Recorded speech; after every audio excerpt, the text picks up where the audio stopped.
So na. Sa atin na yung yung grupo ni Sir 7 wag nang engine sa amin. Hindi, ganito, no?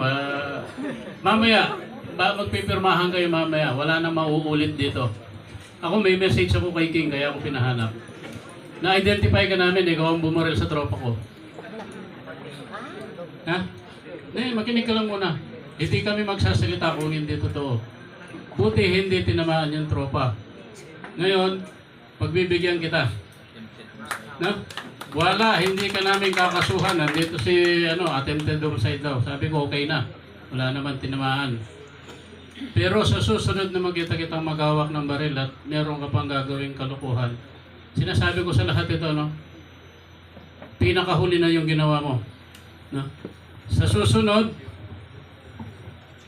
ipapangako ko sa iyo, may kalalagyan ka. Kasi ayaw nating madamay eh.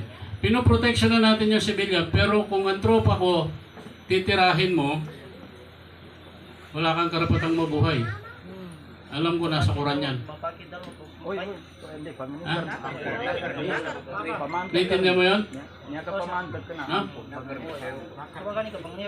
Sasabihan ko yung mga tropa natin nasa 33rd ID ngayon. Patawarin na natin siya.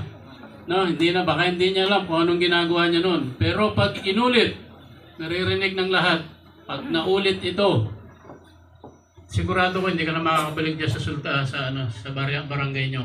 For that matter, dito sa munisipyo, ipapahanap talaga kita.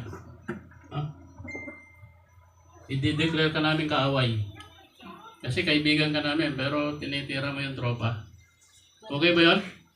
Sir, Okay? humihingi siya ng Sige. sir, may statement siyang ipaparating. Sige. Sir, pag niya po sir,